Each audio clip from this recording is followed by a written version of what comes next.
Jesus Christ must be well versed with the purpose of our lives.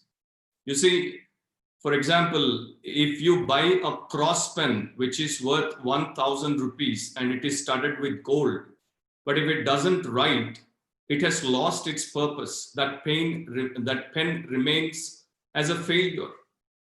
The purpose of a pen is to write, not to be as a decorative piece. Similarly, when a person does not fulfill his God-given purpose, he will be a failure in life.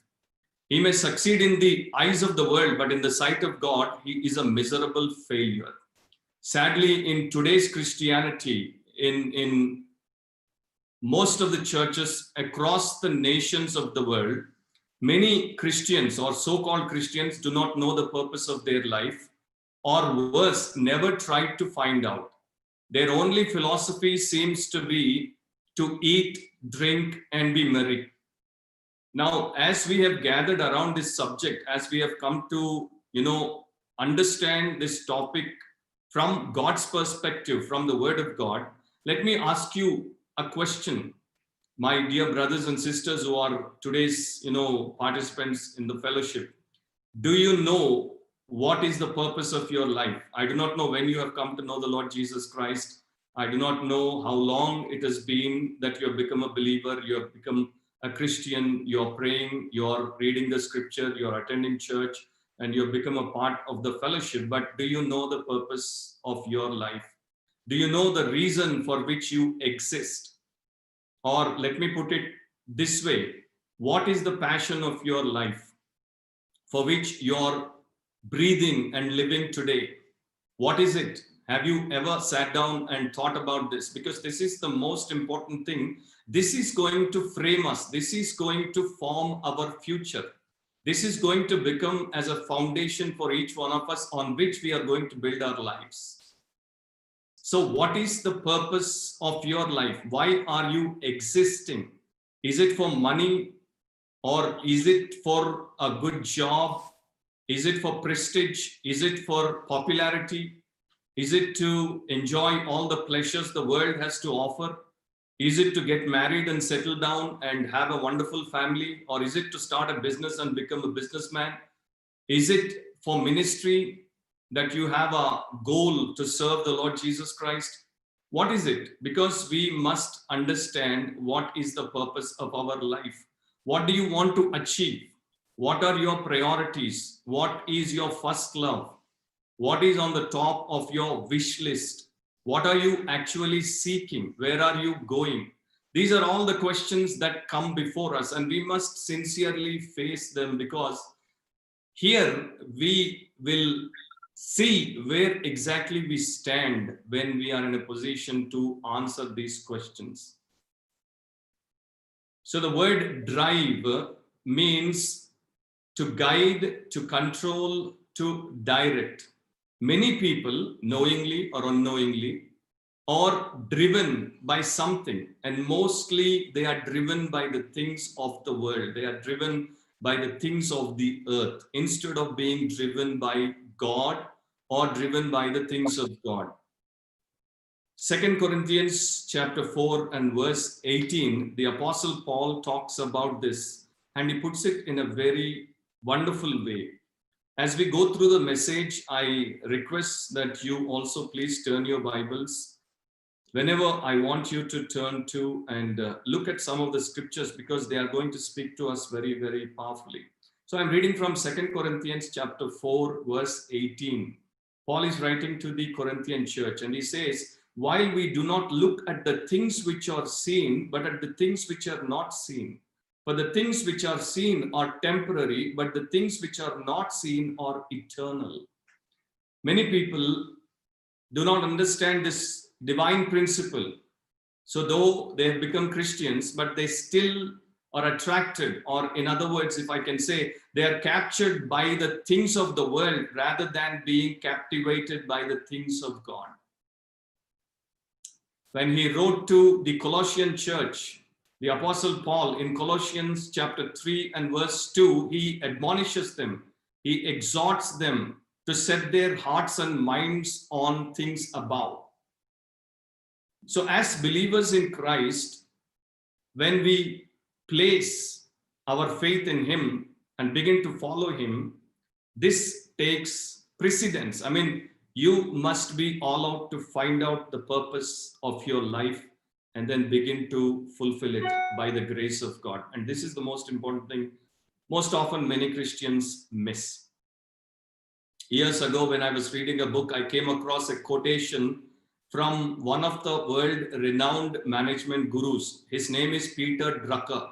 He is known as the father of American management. And he spoke about purpose. He says, and I quote, "There are only two questions. What is my business?" The second one is, how is business? The two questions, what is my business? And the second one, how is my business? Likewise, a person, a Christian, must ask, what is my purpose? How is it going? Am I moving towards it? Am I fulfilling it? Am I living it out? Or have I totally missed it? So these are very important things in our life. I do not know whether you have asked those questions at any time in your own Christian walk. Today, if time permits, I will try to share 2 points which are very important and which will help us to not only understand what is the purpose of life, but also by God's grace to fulfill it. The first point is meaning of purpose. Meaning of purpose. Let us take, for example, the life of the Apostle Paul. In the New Testament, after the Lord Jesus Christ, the greatest personality happens to be the Apostle Paul. Jesus touched the entire world by his work on the cross. And then by taking up the cross, denying himself, and proclaiming the cross of the Lord Jesus Christ, the Apostle Paul seems to have achieved much for the kingdom of God. So after the Lord Jesus Christ, my favorite Bible character is the Apostle Paul. If you can turn to Acts chapter 9 and verse 6. In Acts chapter 9, we see the Apostle Paul's encounter with the Lord Jesus Christ. After being empowered by the authority that was given to him by the high priest, he was going against the church of the Lord Jesus Christ, and he was trying to arrest people who put their faith in Jesus, and then he was throwing them into prisons, and he was, persecuting all these so-called disciples of the Lord Jesus Christ. And to do much more, he was going to Damascus. And in Acts chapter 9, on the way to Damascus, Lord Jesus appears to the Apostle Paul. By then he was simply Saul. He was not even Paul. He did not become an apostle. So he had an encounter with the Lord Jesus Christ, and that incident turned his life upside down. Saul was turned into a Paul, a proudful religious Pharisee, suddenly became a humble, saintly person by his encounter with the Lord Jesus Christ. And I'm reading from Acts chapter 9, verse 6. So he, trembling and astonished, said, "Lord, what do you want me to do?" Then the Lord said to him, "Arise and go into the city, and you will be told what you must do." Now, my dear brothers and sisters, this is a very, very important encounter that the Apostle Paul had with the Lord Jesus Christ. And there is one thing which is very interesting, not only interesting, but it is a very insightful thing. The first thing Paul wanted to know after he met the Lord was to know God's purpose for his life. He asked this question. He said, "Lord, what do you want me to do?" And sadly, today, many Christians, after they confess that they have become Christians and after their baptism, immediately they begin to ask the Lord, "Lord, what can you do for me?" And unfortunately, we have many prosperity preachers, we have many prosperity churches where they only groom people to, look to God for what he can do for them. But the Bible teaches something which is totally on the other side. I mean, it is a reversal of the actual biblical principle. That's what is happening all around us today. Paul never asked God what God can do for him, but Paul asked God what he can do for him. So the first question For a truly born again believer, a truly transformed person will always be, Lord, what do you want me to do? And then God also said, Jesus said, arise and go into the city and you will be told what you must do. So as believers, after our born again experience, we must constantly seek God's face. We must ask God, what is the purpose of our lives? And God is a living God, and God is a speaking God, and God has touched so many people in the Bible. And throughout 2000 years of church history, again and again, we have seen how people's lives were touched and transformed by God, how God granted them the purpose for their life. People from various backgrounds, people from various strata of life have come to become Christians, and they have understood the purpose. And then once they begin to fulfill it, they have touched the world in such a way that it was not possible otherwise. So it was done by God's grace, and it is still the same even today. When you look at the meaning of purpose in a secular dictionary, the dictionary defines it in this way: the object toward which one strives or for which something exists, an aim or a goal, the proper activity of a person or thing, what one intends to do or achieve. So, my dear brothers and sisters, according to scriptures, we are made for a purpose. So, we must understand the reason for our existence. Otherwise, we just exist without any meaning or value. Years ago, there was a cartoon in an English magazine, and in the cartoon, the cartoonist painted two men on Mars. So both of them were conversing with one another, and one fellow is looking at the earth and asking the second one. He said, I see so many people on the planet Earth, and I want to ask you a question. The second one says, go on and ask me. So the first one said, what are they doing? The second one replies, they are going. The first one again asks him the second question, where are they going? And the second one replies, they are just going. So when people, if they are at all on Mars, I mean, some people even today believe that they are aliens. There are aliens in other planets, and there is a theory called, multi-universe or pluriverse, whatever it is. So if there are any who are looking at us, who are looking at people on the planet Earth, they might be thinking that we are going forward without any purpose or aimlessly. And that's not the kind of life that we as Christians are called to live. God has a purpose, and it is our responsibility to seek God, to know that purpose, and to live according to that purpose. Years ago, John Scully was the CEO of Pepsi, and he was approached by Apple Computers founder Steve Jobs about coming to Apple. When Scully resisted, Jobs challenged him, and he said, do you want to spend the rest of your life selling sugared water, or do you want a chance to change the world? The question led Scully to give the next chapter of his life to the computer industry. Yet, as a revolutionary, as computers have been, nothing can impact our world for time and eternity like the saving grace of our Lord Jesus Christ. So to know Jesus and to know the purpose that God has for each one of us and to fulfill it is the greatest thing that can happen to any one of us. There are two ways to live life, and they are, the first one is the purpose-driven life, and the second one, passion-driven life.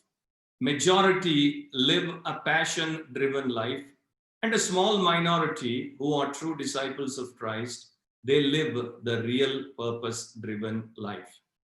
Now, when you try to understand life from God's perspective, there are three great questions that we need to answer. The first question is the question of existence. Why am I alive? The second question is the question of significance. Does my life matter? The third question is the question of intention. What is the purpose of my life?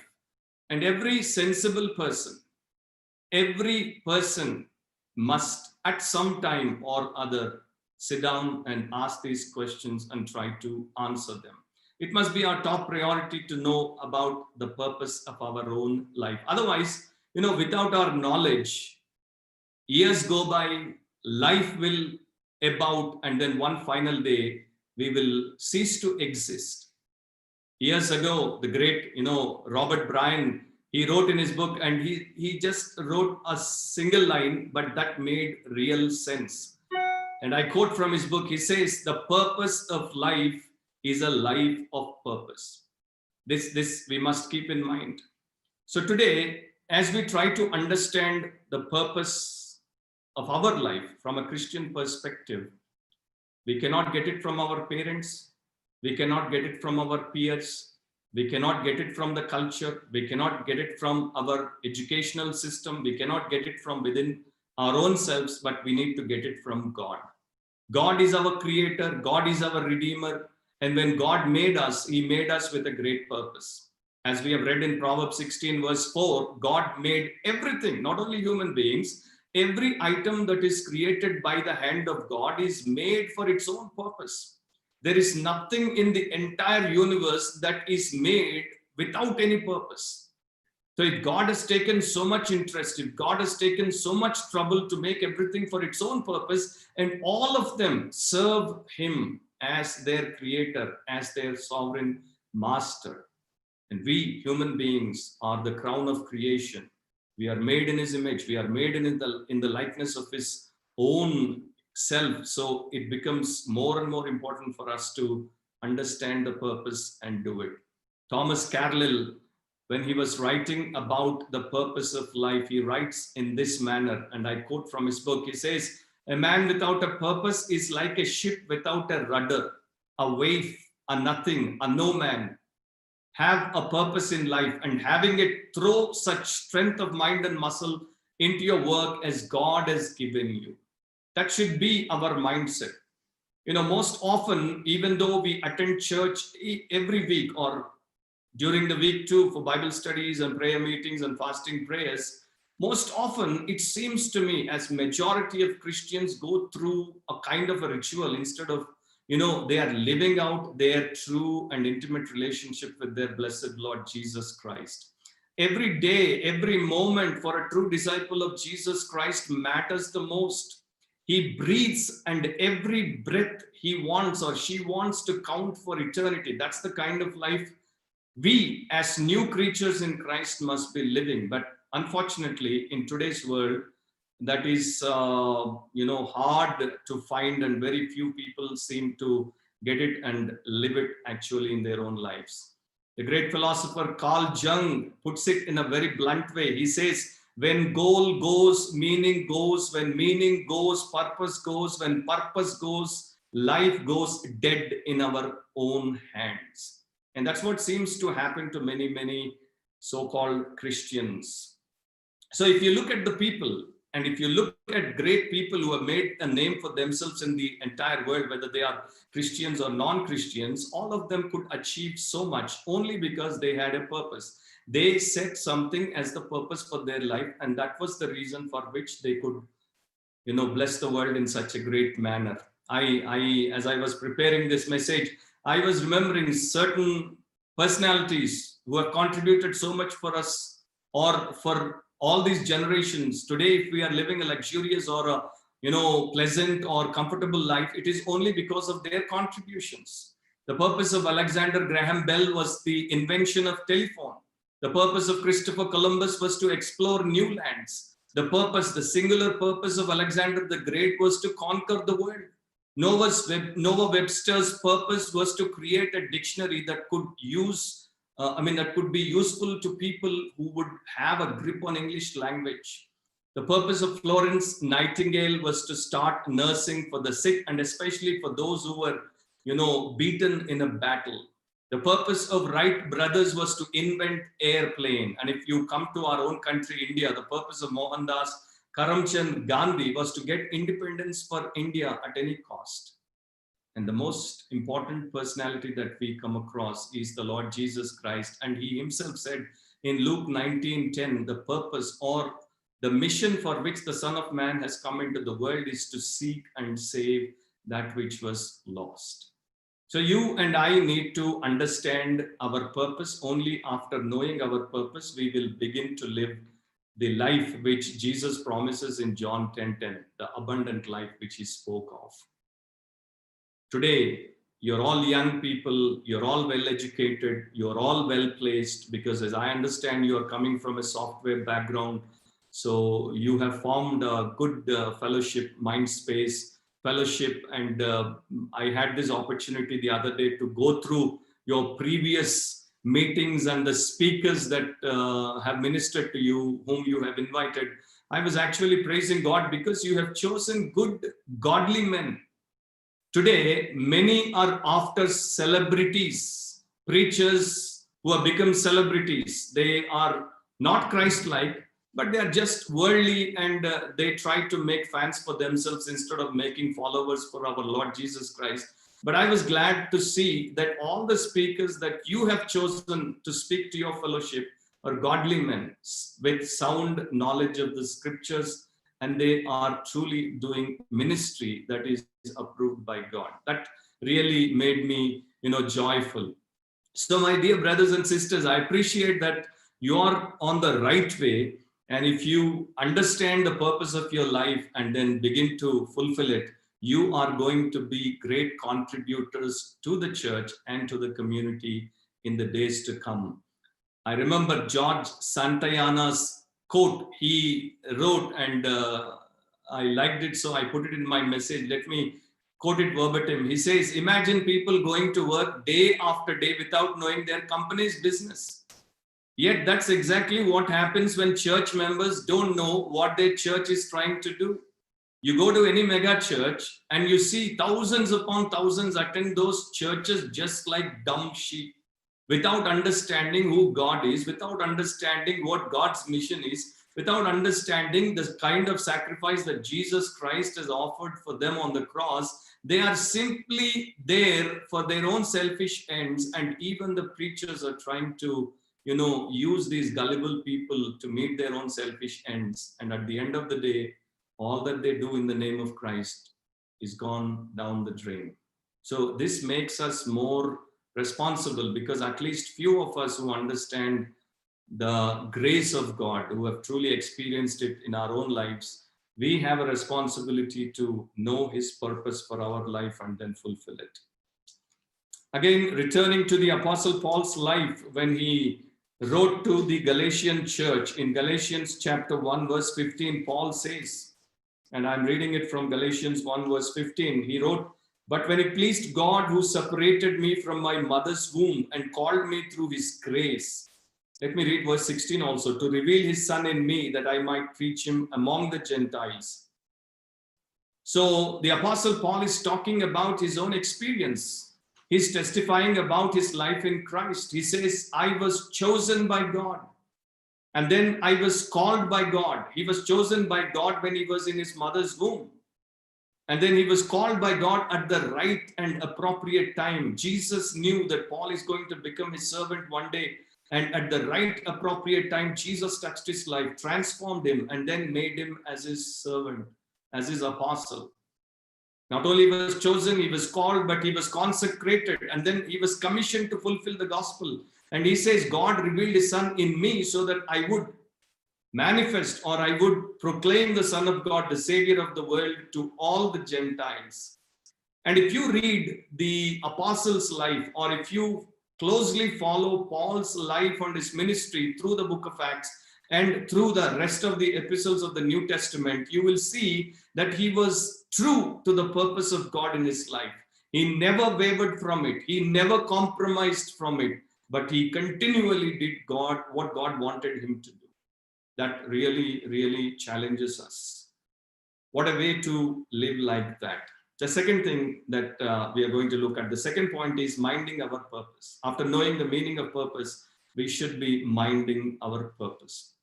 It is a good thing to know about something, but it is a better thing or the best thing to put that known thing into practice. Christians have much teaching, especially those sound doctrine fellowships have good teaching, because God sends good, godly men with good stuff. So we gather a lot of information, biblical information, scriptural information. We know much of biblical doctrine, but the sad thing is that we do not put that into practice. So after knowing the purpose of our lives, we need to begin to fulfill it. So we must mind our purpose. There is a funny story. Years ago, I read a lot of books. So whenever I read something which is interesting, I note it or I write it down, or I, take it and put it into my file so that I can use it in my ministry to bless others. So a rich man, a son, he wanted to do something special for his mother. His mother is an aging old woman, and she is celebrating a birthday. So he wanted to do something which is unique, not the normal thing. So he wanted to do something unique. So he did some research, and finally he came to know about a unique bird, a bird which knows many languages and which can speak many words. So this bird has a vocabulary of 4,000 words, and it can speak numerous languages. Not only that, it can also sing in 3 musical tones. So he wanted to buy it and send it as a gift to his mother. So he paid $50,000, bought it, and then nicely packed it and sent it to his mother. And the next day, after she received it, then in the evening, he calls up his mother to find out how it impacted her, or whether she liked it or not. So this guy calls the mother and he asks her, "What did you think of the bird?" And immediately the mother said, "It was so delicious." She simply said it was so delicious. So without knowing the worth of the bird, without knowing the qualities that the bird had and the cost for which, his son had to pay $50,000, she simply cooked the bird and ate it off. Without understanding the purpose, she totally missed what he wanted to convey to her. Similarly, many Christians, many churchgoers, they waste their God-given abilities, God-given talents, God-given opportunities, God-given privileges because they do not understand the purpose. And mostly, even if they understand, they do not, practice what God wants them to. Years ago, the Esterier evangelist Billy Sunday used to say repeatedly, "More men fail through lack of purpose than lack of talent." There are many people who are talented. They have great potential, especially in Christian community among the young people. People like you are all talented. You have great talents. You have great potential. If only you can, streamline all of the talent and potential into one singular mission and fulfill it. Put it so that you can fulfill the purpose of God. You can do much. As Sunday says, many fail because of a lack of purpose, not because of a lack of talent. So my dear brothers and sisters, in Acts chapter 13 and 36, we read about David. The Bible says that David served his own generation according to the will of God, and then he slept. So that should be the testimony of every Christian. That should be the testimony of every saint of God. That whatever God has intended for our lives, we must not only know, but we must fulfill it. And then at the end of our life, God should be able to say or testify that he or she has served me according to my own plan. And then they have gone into glory. But sadly, when you read Luke chapter 7 and verse 30, our Lord spoke about certain groups of people. There were 2 kinds of people, the Pharisees and the scribes. Both these groups, if you read Luke 7:30, they have rejected the purpose of God for their life. They have rejected the will of God for their life. With their reasoning, with their justification, with their excuses, they have just thrown the purpose of life into a dustbin, and they just wasted their God-given opportunity of coming face to face with the Lord Jesus Christ, the Lord of life and the Lord of liberty. He could not do much for them. So today, let me just briefly point out 5 things if you and I have to mind our own God-given purpose and then come to fruition in the end. The first thing is we must know God. We must know God. As a Christian evangelist and a pastor, I come across various kinds of people. Many people, just because they are born in a Christian family or grown up in a Sunday school, or they were a part of a youth fellowship, or they were, pastor's kids or something of that sort, or their grandfather was the bishop or something of that. Because of their Christian connection, they feel that they know God and that they are known by God, and that they are godly people. That is not the case. The Bible does not support that. In John chapter 17:3, Jesus said, very, very profound verse, John chapter 17 and verse 3. If you can also turn your Bibles with me, I will read it. It is a very profound verse. It says, "And this is eternal life, that they may know you, the only true God, and Jesus Christ, whom you have sent." So knowing God, the only true God, and Jesus Christ is eternal life. So unless I personally know God and know God through his son Jesus Christ, I cannot claim to be a godly person. I cannot claim to be a kingdom citizen. I cannot claim to be a disciple of the Lord Jesus Christ. Paul knew Jesus, yet he wanted to know him more and more. That's why when he wrote to the Philippian church in Philippians 3:10, Paul reveals the passion of his heart and he says, I want to know him and the power of his resurrection. He was a great intellectual. He was a student of the great Rabbi Gamaliel. He knew everything about the law and he knew everything about the prophets. He knew everything about Judaism. Even then, after coming face to face with Jesus Christ, Paul's passion was to know him and to know the power of his resurrection. That's a true trait of a follower of Jesus. You can read Jeremiah chapter 9, verses 23 and 24 through the prophet Jeremiah. God was speaking to the nation of Israel and he wanted to correct some of the flaws that the Israelites were having in their own lives. And God says in Jeremiah chapter 9, verses 23 and 24, "Thus says the Lord, let not the wise man glory in his wisdom, let not the mighty man glory in his might, nor let the rich man glory in his riches. But let him who glories glory in this, that he understands and knows me, that I am the Lord, exercising loving kindness, judgment, and righteousness in the earth. For in these I delight, says the Lord." There is much substance in those verses. I'm not going to expound them, but let me just point out one particular issue or one particular thing there. The world is built upon or boasts about three things: mind, intellect, might, power, and money, resources. So these are the three things which are greatly appreciated, applauded in the world, but they are not so in the sight of God. So God is saying, do not boast in these things. If you have a great mind, do not boast in that. If you have great power, do not boast in that. If you have great resources or if you have great riches, do not boast in that. But boast in the fact that you know God. Not know about God, but know God personally. And by knowing God, you have come to understand the purpose of your life. So that's the most important. Don't, as young people, I always tell young people that they need not boast in their knowledge, in their educational qualifications, in their wisdom, or in their profession, or riches, or gadgets, or talents, gifts, strengths, or the circle of friends, or the name that they could make for themselves. But we need to boast only in God. Anyone who knows God will not boast in anything but God.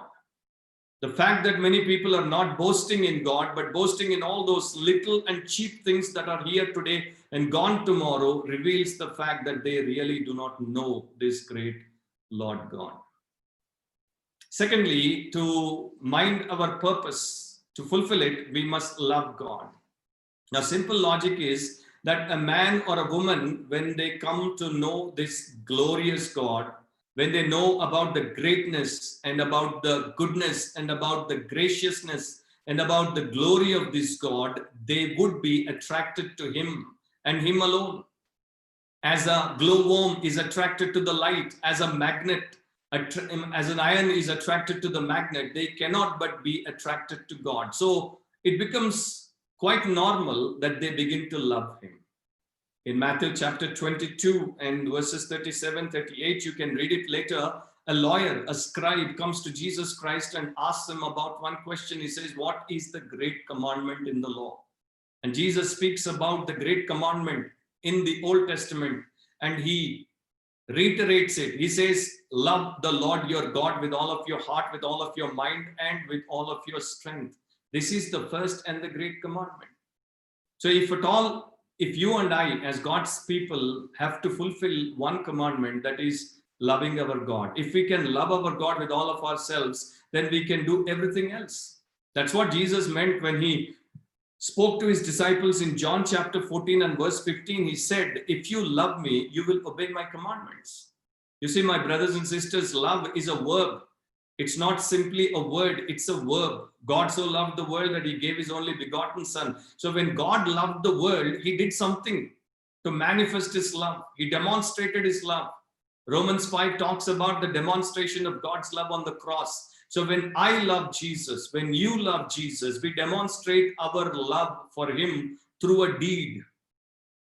So if I know that this is God's purpose for my life, and if I truly love him, then I would do anything, come what may, to fulfill that. And by doing that, I will manifest my love for him. So Paul, writing to the Ephesian church in Ephesians 6:24, he says, love the Lord Jesus Christ with all sincerity. Why did he have to say that? Why did he have to write that? Because many people only do the talking, but they do not do the walking. We sing love songs about Jesus. We preach love sermons about Jesus, but we do not really love Jesus. The thing is that we need to begin to love him like no one else. So knowing God gives meaning to life, and obeying God gives purpose to life. So remember that. A Puritan saint, Thomas Guthrie, used to say, and I quote, he said, if you find yourself loving any pleasure better than your prayers, any book better than the Bible, any house better than the house of God, any table better than the Lord's table, any person better than Christ, any indulgence better than the hope of heaven, take alarm, because you have gone astray. You have sidetracked from your goalposts. So the second thing is that we need to love him. And when we love him, discipleship is very hard. It's not easy. You can read it later in Luke chapter 14, from 28 to 33, where Jesus talks about sitting down and counting the cost to become a follower of Christ. So there is a cost involved, and it's going to be difficult at times. And today, many people are not disciples. They are simply dummies, but we have few disciples. So we need to sit down and count the cost. And then we must be willing to pay. Paul was a true disciple. That's what, he had to go through lot of suffering, lot of trials and tribulations, yet he could withstand all of them. And then again and again, he was put through tremendous suffering. Even then, he stayed true to Jesus. You can read about his experience through all those tribulations in 2 Corinthians chapter 11, verses 23 to 27. Years ago, there was a museum, a Korean museum, and it is a very unique museum where they have put the portraits of all the Christian martyrs. So Christian groups used to come and visit. They used to go into the museum, and they used to go from portrait to portrait. And in that big, large portrait, the person who died for his faith or who died for her faith, they used to be in the portrait, and their name, their date of death, and the description of their death, all of them were martyrs. So all of that was nicely placed. So after going from martyr to martyr, from martyr to martyr, finally all these tourists, they used to come to a place where there was a mirror, same sized, large, huge mirror, but there was no portrait. When they come and stand before that mirror, their own image used to appear in the mirror. And there, below the portrait, these, blanks used to be left unfilled. Name, you need to put your name. Date of death, whenever it is. And the way you died, in whatever way God appoints or God chooses you, if you have to die as a martyr. So what was the intention of the museum organizers to keep that mirror in that place? They were only giving out a single simple message, that is, be ready to be a martyr for your faith. Be ready to be a martyr for your Lord. And today, how many of us are ready to become martyrs and to join the gang of martyrs? Thirdly, we need to please God if at all we have to fulfill, our mission. As I see my time is up, let me just briefly point out one or two things and then come to the conclusion of the message. Pleasing God is a great, great privilege.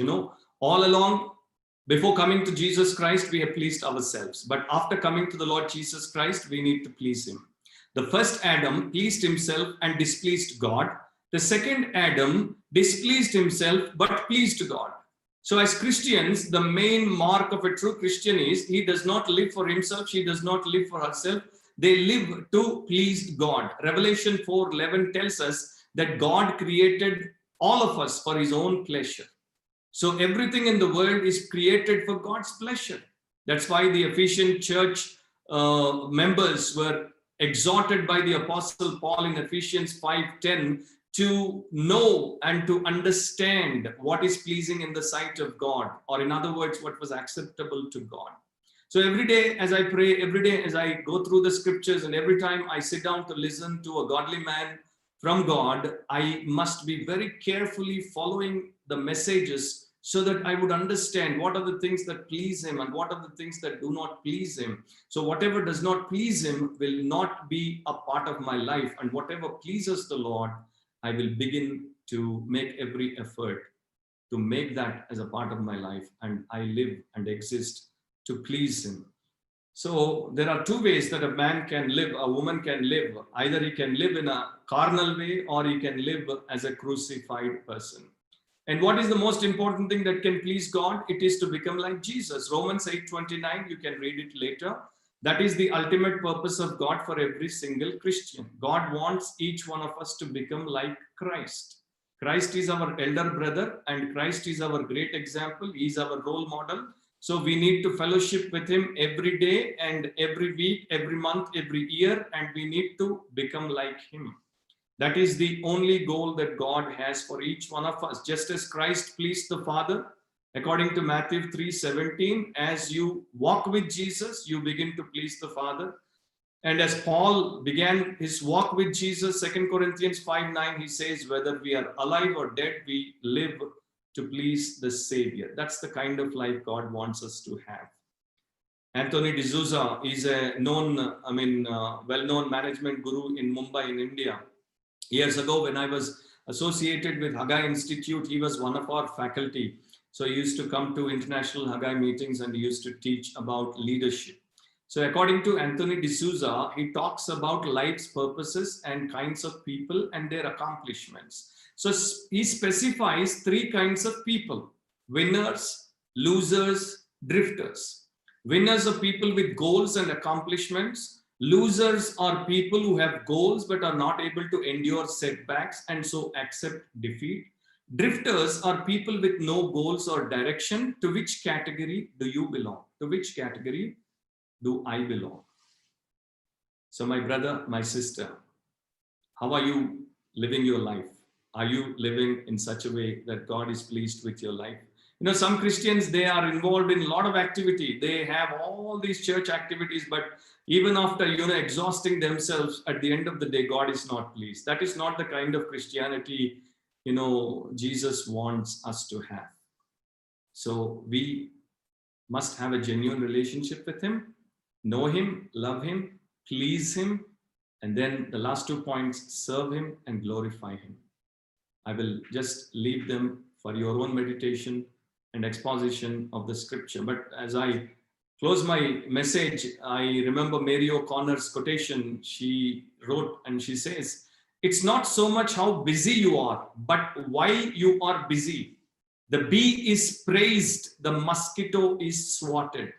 So there's a big difference between a bee and its work and a mosquito and its work. So we need a lot of bees in Christianity, not mosquitoes who are just going aimlessly and doing harm to other people. So as you know God, love him, please him, it becomes your second nature to serve him. You and your family will stand in the same position where Joshua stood years ago in Joshua 24:15. He said, as for me and my family, we will serve the Lord. So you will take every effort and you will take every opportunity to serve the Lord. and you will bear fruit for his glory. Henry Martin, the great mathematician and a brilliant person, at a very young age, he could get a lot of awards for his mathematic prowess. He said, I see no business in life but the work of Christ. So that's the kind of life we must be living. And that will help us to glorify. We glorify God only when we fulfill our God-given purpose, our God-given mission. Read Philippians 1:20 and meditate upon it later. Paul says, I want Christ to be magnified in my body.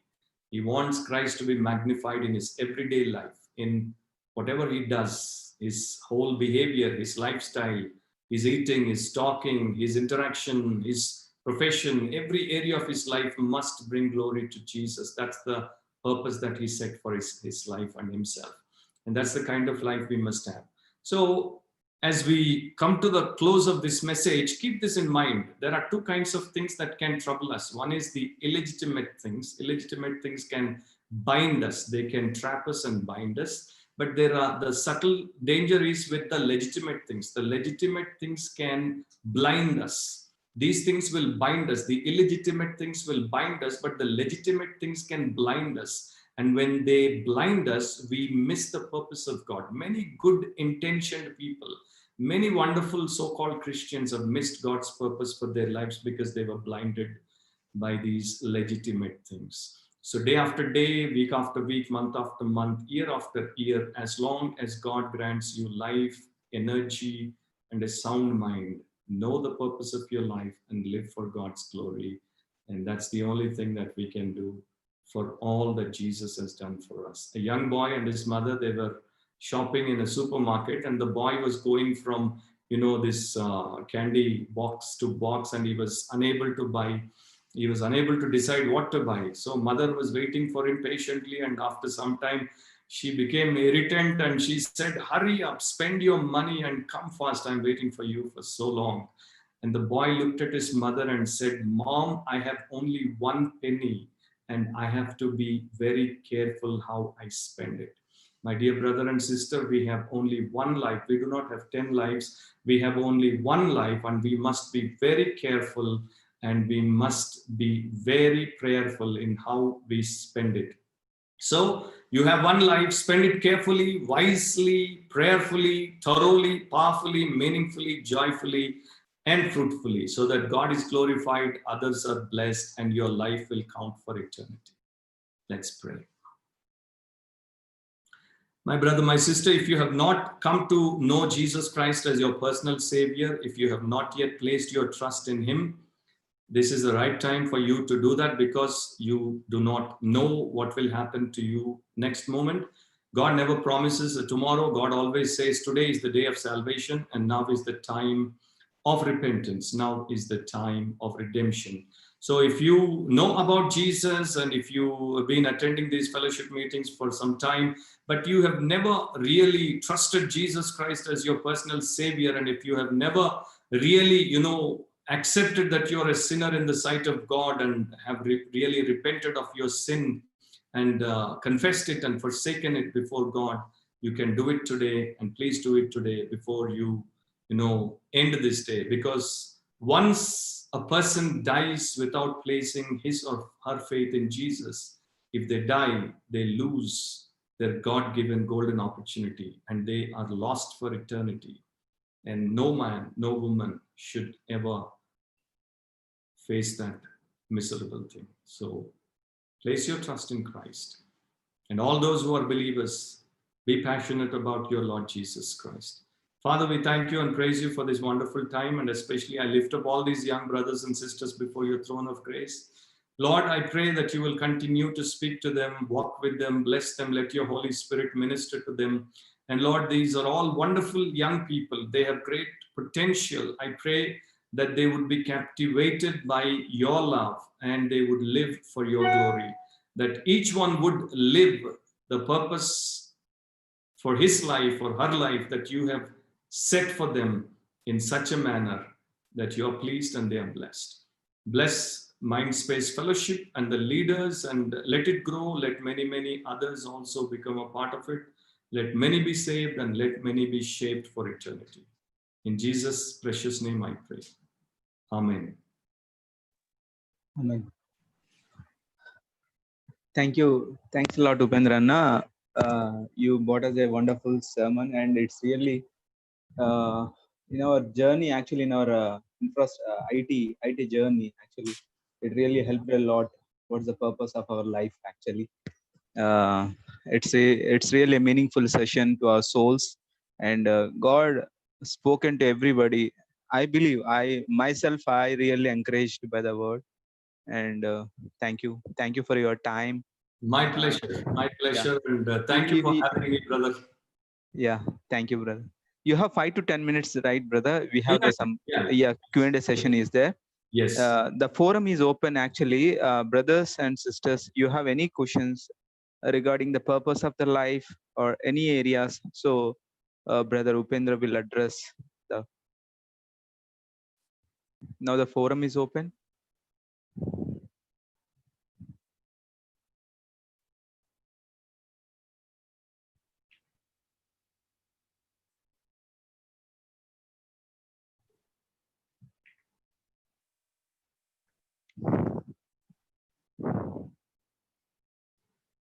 Anna, I have one question, Anna, and actually, so it's not in these days. Actually, we are moving very fast generation. We are moving in a cell phone generation. Actually, we are in IT field. Yes. Everything is on the fingertips. So in this generation, actually, God's the purpose is the will of the Lord, right? For my life, actually. So it will not it will not. God will not reveal in a single day, actually. So, what is the best way what is the best way? Okay. Because everyone is running out of the money, running for the money. In this COVID situation, everybody is in the panic situation, and so nobody have the money and nobody have the jobs. And especially in the IT field, also many people lost their jobs, actually. Yes. And many of my friends also lost their job, actually, and many believers also on the bench, actually. Yes. So in this momentum of time, how to yeah, I understood your question. It is a very, difficult time actually. Since March, the world is going through a very difficult time. Directly, indirectly, all of us, every person is impacted by this COVID-19. And as far as I know, millions of people have lost their jobs, and especially all these young people, they have lost their jobs, whether it is software or other sector. And it's a hard thing for them to digest. At the beginning of life, when you are just beginning your career, and you have entered into it with great aspiration and you have great plans, and suddenly this happens to you, and you are not so mature enough to handle the challenges of life. It becomes a difficult thing, and it's a deadly blow to many people.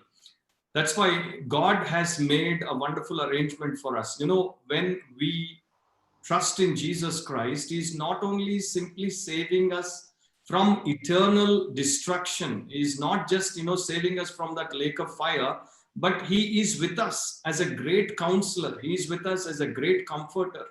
And throughout life, whatever phase we may have to go, Jesus Christ is the Lord. He is the true deliverer. He is the true counselor. So for every aspect of life, you need to go to Him. You need to depend on Him.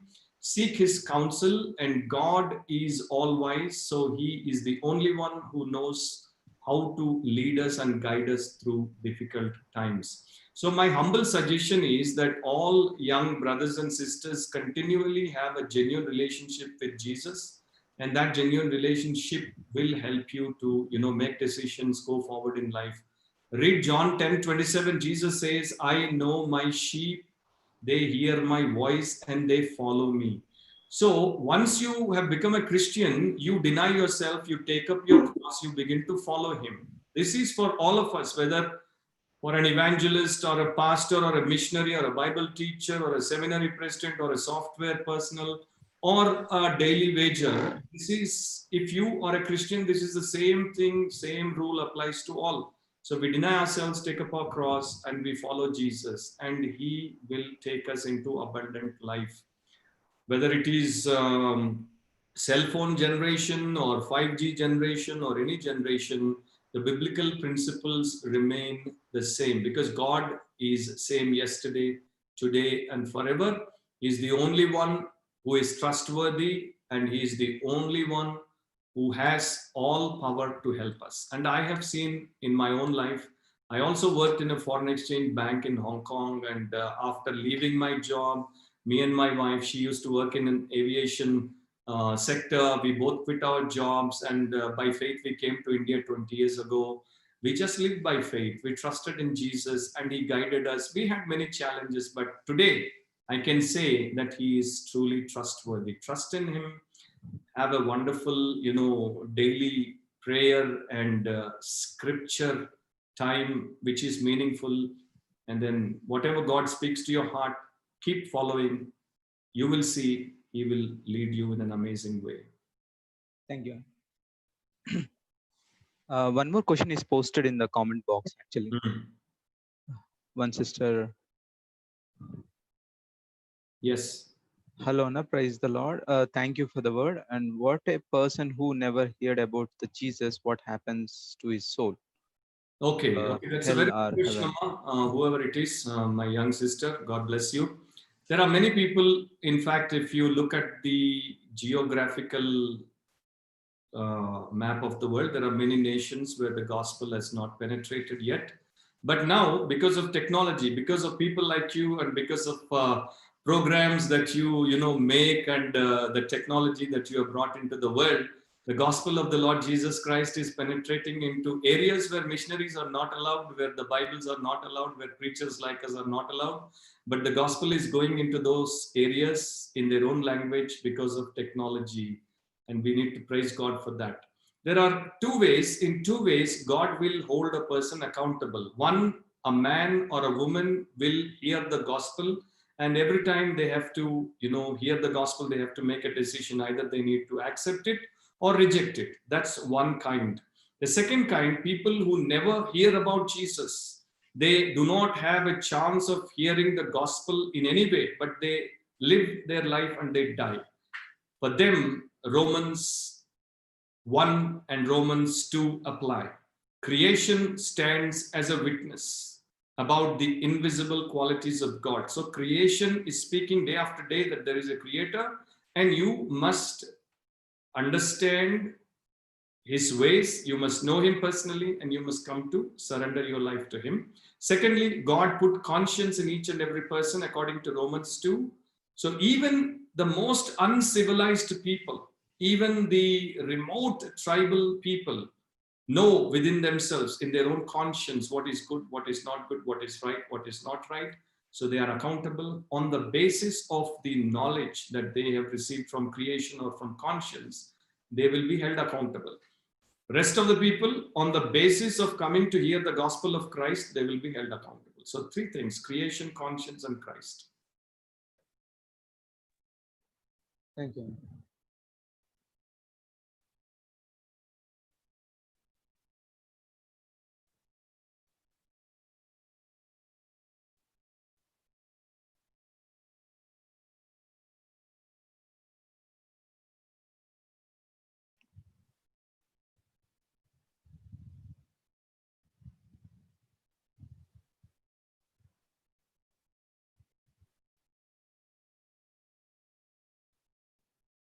If no one have any questions, we can wrap up the call. We can wrap up the session with a small word of prayer.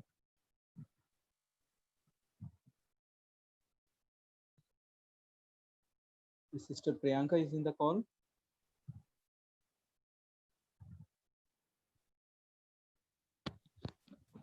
Hello. Sister, actually, can you please close the session with a small prayer? And please pray for the Anna's ministry. Okay, Anna. Shall I start, Anna? Yes, you can start. పరిశుద్ధం పరిశుద్ధం ప్రేమ గల ప్రభు నాయన, ఈ వారం ఎంతోమంది కాపాడిన దేవుడు నీకే స్తోత్రం నాయన. దేవ ఎంతో మంది ప్రభా కోవిడ్ బారిన పడిన వాళ్ళు ప్రభా, ఎంతో మంది హాస్పిటల్లో ఎంతో మంది చనిపోయిన వాళ్ళు, ఎంతో మందితో భయ ప్రాంతాలతో గురవుతున్నారు ప్రభు నాయన. ఇక్కడ మేము ప్రభా సజీవంగా ఉండి నేను స్తుతించే భాగ్యం చేసిన దేవుడు నీకే స్తోత్రం నాయన. ముఖ్యంగా ప్రభా గాస్పుల్ ఇచ్చిన అన్నాన్ని బట్టి నీకు స్తోత్రం ప్రభు నాయన. లైఫ్ పర్పస్ గురించి మేము ఎలా ఉండాలో, ఎలా జీవితంలో ఎదగాలో, ఈ కోవిడ్ సిచ్యువేషన్ లో మేము ప్యానిక్ నుంచి ఎలా దూరం అవ్వాలో మాకు సాయం చేసిన దేవుడా నీకే స్తోత్రం నాయన.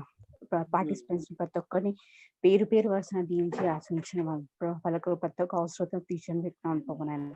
అలాగే ఎవరైతే పార్టిసిపెంట్ రాలేని వాళ్ళు ఉన్నారో వాళ్ళు వచ్చినట్టు సాయం దయచేయండి ప్రభు నాయన. అలాగే ఫెలోషిప్ మైండ్ స్పేస్ ని ఇంకా రెండంతలుగా ఆశ్రయించి దీవించండి ప్రభు నాయన. అలాగే ఎవరైతే దేవుని గురించి తెలుసుకుని వాళ్ళు ఉన్నారో ప్రభా, ఈ ఫెలోషిప్ ద్వారా ప్రభా ఇంకా చాలా మంది ప్రభా నాయన నిన్ను తెలుసుకుంటట్టు ప్రభా, నువ్వే సజీవమైన దేవుడు అని తెలుసుకుంటట్టు సాయం తెచ్చింది ప్రభు నాయన. అలాగే నాయన ప్రభు నాయన, మేము ఈ కోవిడ్ నుంచి ప్రభా నాయన వైరస్ నుంచి దూరంగా ఉండి ప్రభా నీ పట్ల నమ్మకంతో పరిశుద్ధంగా దీవించేటట్టు మాకు సాయం తెచ్చింది ప్రభు నాయన. ఈ చిన్నప్పుడు ఆలకిస్తామని ఇస్తున్నాం తండ్రి. ఆమేన్. Amen. Thank you, sister. Thank you everyone for joining the call. Anna, thank you once again, Anna, from our fellowship. My pleasure. Yeah. Thank you so much, Anna. Oh, my pleasure, brother. God bless you all. May God use your fellowship in the days to come. I'll leave. Thank you. I'll leave now. Sure. Anna, thank you. Thank you, brothers. Thank you for joining the call.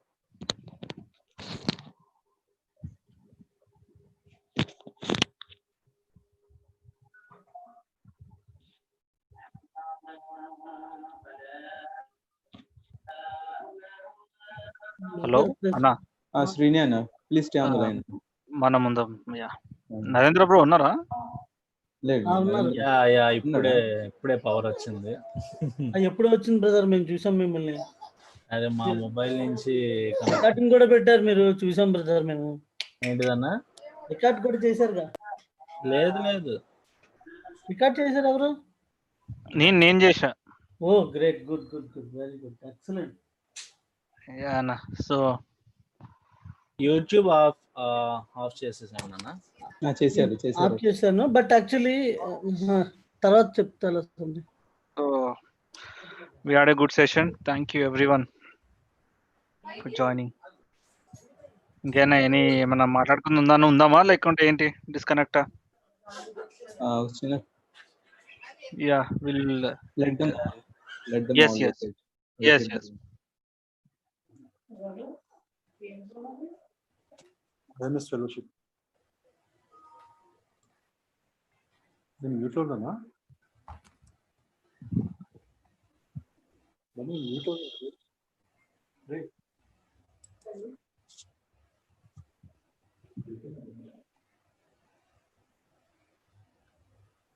Yeah, dear all, request you to disconnect the call.